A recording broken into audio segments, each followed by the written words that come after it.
اعوذ باللہ من الشیطان الرجیم بسم اللہ الرحمن الرحیم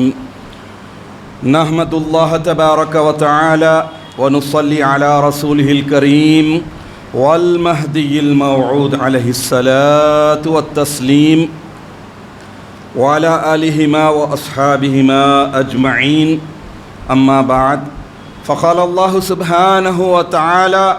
فی القرآن المجید والفرقان الحمید بسم اللہ الرحمن الرحیم ان هذا القرآن يهدي للتي هي أقوم ويبشر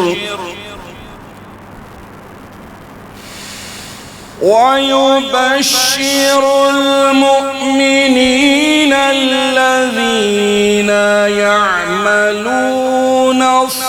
الصالحات أن لهم أجرا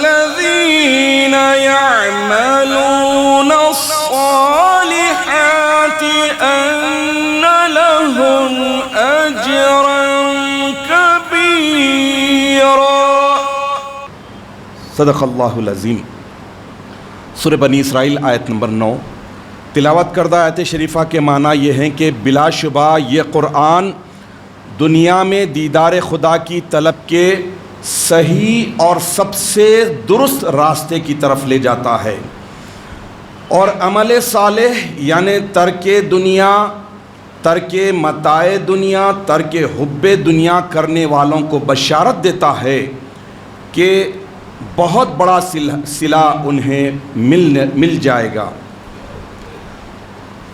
عزیزان محترم، رمضان المبارک کا یہ مقدس مہینہ اللہ تعالیٰ نے نزول قرآن کی وجہ سے سارے مہینوں میں ممتاز بنایا ہے، عظمت والا بنایا ہے، بزرگی والا بنایا ہے۔ حضور اکرم نبی مکرم سرکار دو عالم صلی اللہ تعالیٰ علیہ وسلم کے معجزات میں اللہ تعالیٰ کی طرف سے جو معجزات دیے گئے ہیں ان گنت، ان میں سب سے بڑا معجزہ ہے قرآن مجید، کلام اللہ، اللہ کی کتاب۔ اور کلام اللہ کی خاصیت یہ ہے کہ بغیر معنی جانے کے، بغیر مطلب جانے اگر صرف تلاوت کرتے ہیں تو اس کی برکت اور عظمت یہ ہے کہ ایک حرف کے بدلے میں 10 نیکیاں ملتی ہیں۔ ایک ایک حرف اگر پڑھتے ہیں تو 10 نیکیاں ملیں گی۔ تو اب آپ سوچ لیجئے کہ اگر معنی اور مطلب جان کر پڑھا جائے، سمجھ کر پڑھا جائے، متکلم یعنی اللہ رب العالمین کیا کہہ رہا ہے، ہم سے کیا مطالبہ کر رہا ہے، اگر یہ سمجھ کر پڑھا جائے تو اس کا ثواب، اس کا اجر نیکیوں کی شکل میں 10-20 کی شکل میں نہیں بلکہ عملی زندگی میں انقلاب کی شکل میں ملتا ہے۔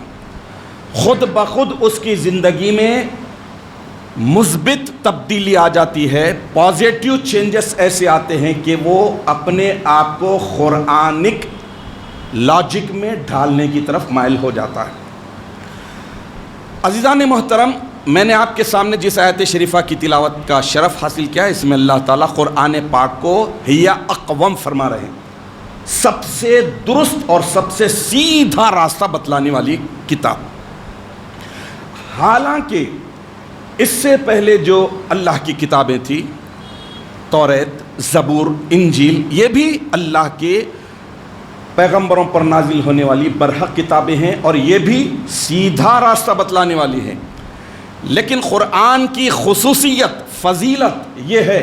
کہ قرآن اقوم ہے، سب سے سیدھا راستہ بتانے والا ہے۔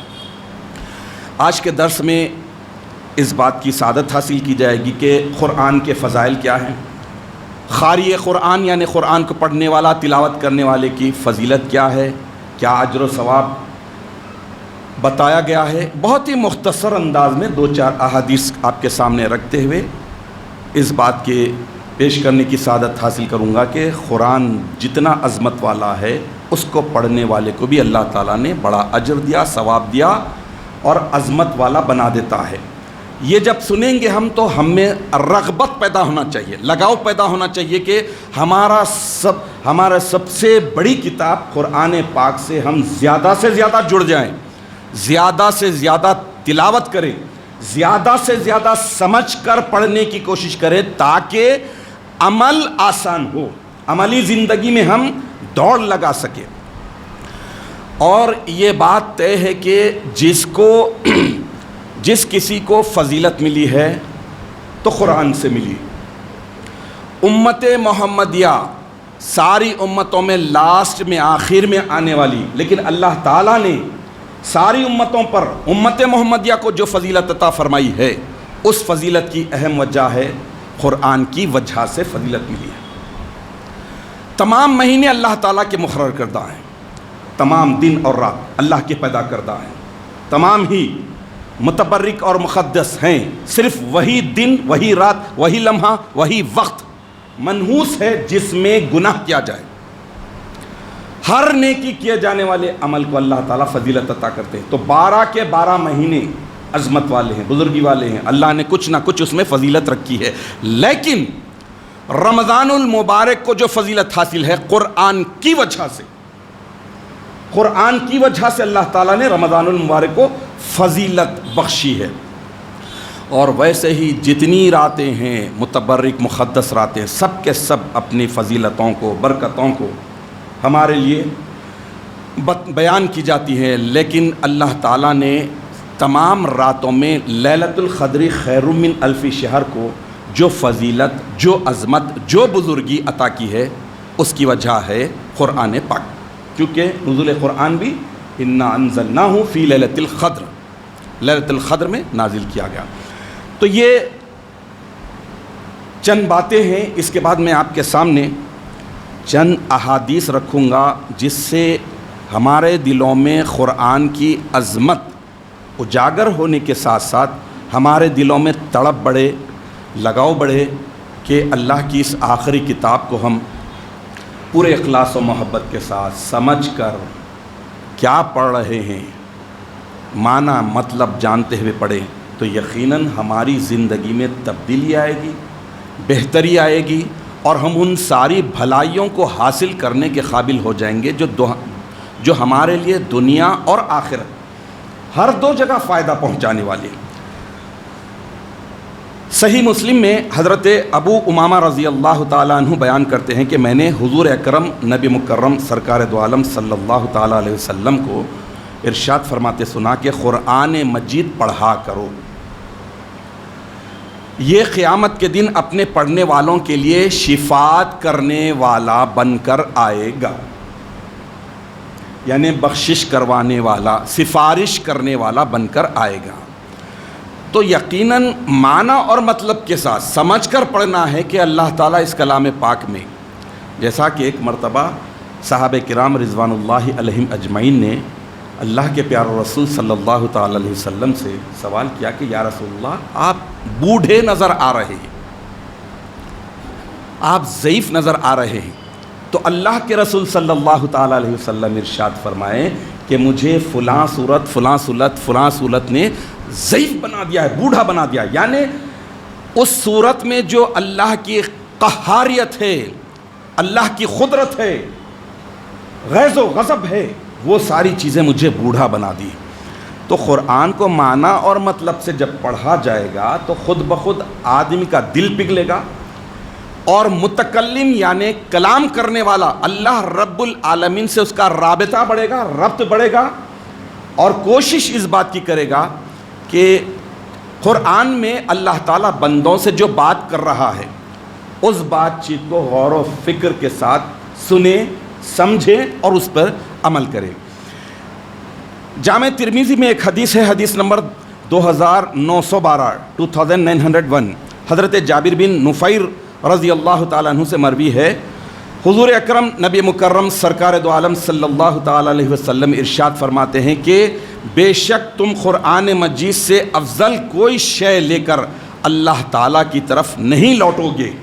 یعنی ساری چیزوں میں سب سے زیادہ افضل جو ہے وہ اللہ کا کلام، آخری کتاب قرآن مجید ہے۔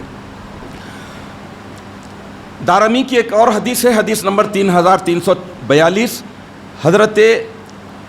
قتادہ رضی اللہ تعالیٰ عنہ سے مروی ہے، وہ فرماتے ہیں کہ قرآن کے ذریعے اپنے دلوں کو اور اپنے گھروں کو آباد کیا کرو، یعنی دل آباد اسی وقت ہوں گے جب اللہ تعالیٰ کے کلام کو سمجھ کر، معنی اور مطلب کو جان کر پڑھا جائے گا، تو اس کے بعد دل آباد ہوگا، یعنی دل میں دل پیدا کرنے والا بس جائے گا، اس کے احکامات کی قدر و منزلت بڑھے گی، اور اس کے بعد اللہ تعالیٰ کے قرآن کے احکامات پر عمل کرنا آسان ہو جائے گا۔ دنیا کی اکثریت بھی اگر قرآن کے احکامات کے خلاف جائے، لیکن اگر دل میں قرآن رچ بس گیا ہے تو پھر اسے کوئی دقت، کوئی مشقت اور کوئی تکلیف محسوس نہیں ہوگی، بڑی آسانی کے ساتھ قرآنی احکامات پر عمل کرنا اس کے لیے آسان ہو جائے گا۔ ایک اور حدیث شریف حضرت عبداللہ بن عمر رضی اللہ تعالیٰ عنہ سے مروی ہے، وہ حضور اکرم نبی مکرم صلی اللہ تعالیٰ علیہ وسلم سے روایت بیان کرتے ہیں کہ آپ صلی اللہ تعالیٰ علیہ وسلم نے فرمایا کہ بے شک قرآن اللہ تبارک و تعالیٰ کو آسمانوں،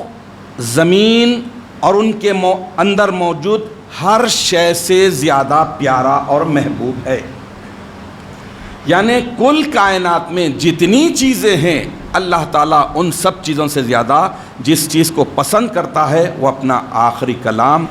آخری کتاب قرآن مجید۔ حضرت ابو امامہ رضی اللہ تعالیٰ عنہ سے مروی ایک حدیث شریف ہے جو ترمذی میں، مسند احمد میں اور طبرانی میں آئی ہے۔ حضور اکرم نبی مکرم صلی اللہ تعالیٰ علیہ وسلم ارشاد فرماتے ہیں، یہ حدیث بھی بڑا معنی خیز ہے کہ قرآن سے ہم جڑنے میں بڑی آسانی ہوگی، بڑی مدد ملے گی، کہ اللہ کے نبی ارشاد فرما رہے ہیں کہ بندے کسی عمل سے اتنا اللہ کا قرب، اللہ سے نزدیکی، اللہ سے کلوزنس حاصل نہیں کر سکتے جتنا قرب اللہ تعالیٰ کے کلام یعنی قرآن مجید سے پا سکتے ہیں۔ دیکھیے جتنی بھی اگر ہم تاریخ اٹھا کر دیکھیں تو زندگیوں میں جو انقلاب آیا ہے، بڑے بڑے اولیاء اللہ کی اگر سیرتوں کو دیکھیں گے یا پھر اللہ کے رسول صلی اللہ تعالیٰ علیہ وسلم کے صحابہ کرام رضوان اللہ علیہم اجمعین کی سیرتوں کو دیکھیں گے تو ان کی زندگیوں میں جو ایک دم سے یوٹن آیا ہے، ایک دم سے انقلاب آیا ہے، ایک دم سے خدا کے قریب جو ہوئے ہیں، تو یہ کلام اللہ کے کلام کا کرشمہ تھا، معجزہ تھا، جسے سننے کے بعد یکسر سے تبدیلی آ گئی۔ اس کی ایک مثال ہے امیر المومنین سیدنا عمر بن خطاب فاروق اعظم رضی اللہ تعالیٰ عنہ کی، جو کٹر مخالف تھے، اپنے بہن اور بہنوئی کو قرآن پڑھنے پر مارتے تھے، خون خون کر دیا تھا، لیکن وہی قرآن ان کی زندگی میں انقلابی ایسی تبدیلی لائی کہ جب وہ اسلام قبول کر لیے تو اللہ کے پیارے رسول صلی اللہ تعالیٰ علیہ وسلم نے دو اشخاص کے لیے اسلام قبول کرنے کی تمنا ظاہر کی تھی، خواہش ظاہر کی تھی، ایک حضرت عمر فاروق اور دوسرے ابو جہل۔ ابو جہل تو جہنم رسید ہو گیا چونکہ اس کے حصے میں نہیں تھا۔ تو قرآن پاک زندگی میں زبردست انقلاب لاتا ہے۔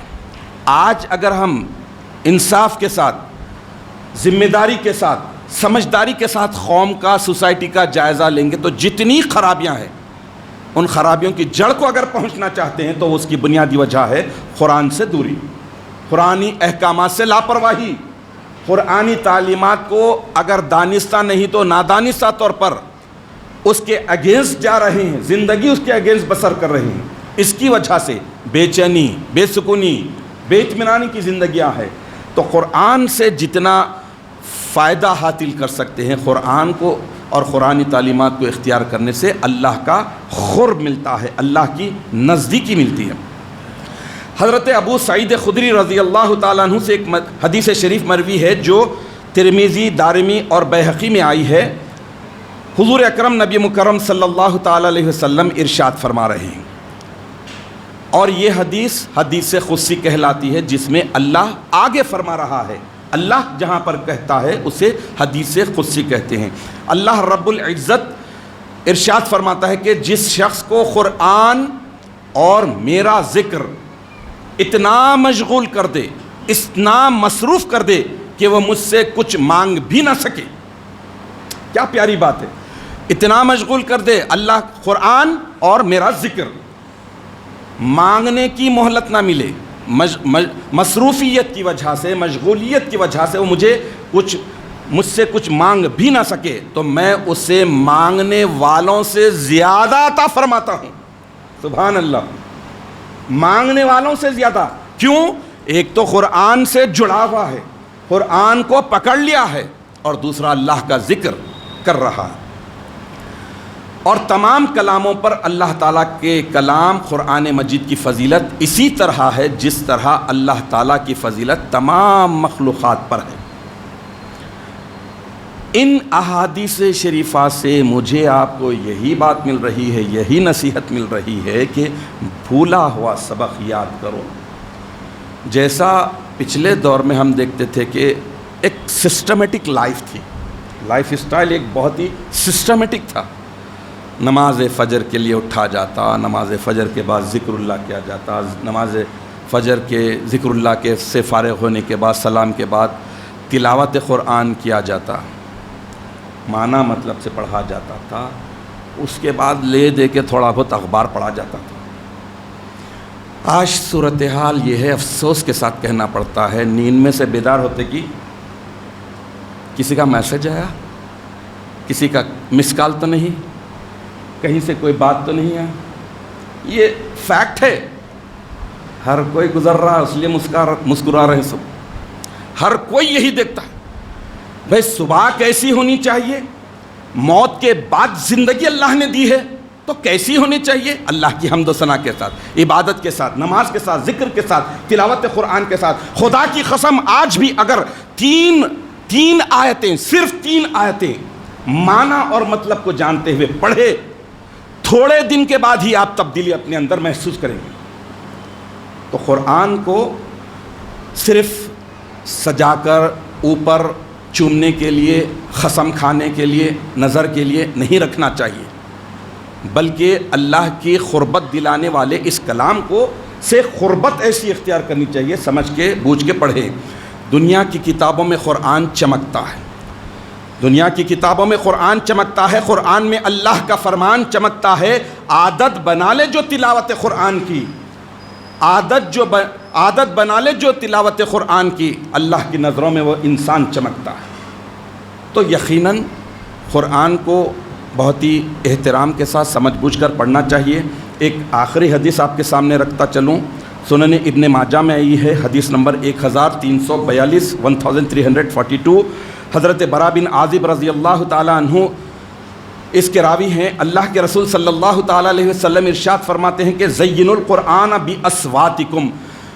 تم اپنی خوبصورت اور خوش الحان آوازوں کے ساتھ قرآن کو مزین کرو، ڈیکوریٹ کرو، خوبصورت بناؤ. اسی وجہ سے تجوید کے ساتھ، قرات کے ساتھ پڑھنے کا حکم ملا ہے. تو قرآن کو خوبصورتی کے ساتھ، خوبصورت آواز کے ساتھ پڑھنا چاہیے. دیکھ لیجیے، اب جس کو معنی نہیں معلوم، مطلب نہیں معلوم، لیکن پیچھے کھڑا ہوا ہے، اگر امام خوش الحان ہے، اچھی نماز پڑھا رہا ہے، تو خود بخود اس کا یہ دریا، یہ چشمہ جاری ہو جاتا ہے. نہ معنی معلوم، نہ مطلب معلوم. یہ اللہ کے کلام کی عظمت ہے، یہ اللہ کے کلام کا کرشمہ ہے کہ معنی معلوم نہ مطلب معلوم، لیکن اس کے باوجود اللہ تعالیٰ اس میں رقت طاری کر دیتا ہے، خشیت طاری کر دیتا ہے، خوف طاری کر دیتا ہے. تو یہ رمضان المبارک کا مقدس مہینہ ہمیں بتا رہا ہے کہ اپنے آپ کو قرآن سے جوڑ دو، قرآن کے تعلق سے معمول بنا لو کہ روزانہ کم از کم 3 آیتیں معنی اور مطلب کے ساتھ پڑھتے ہوئے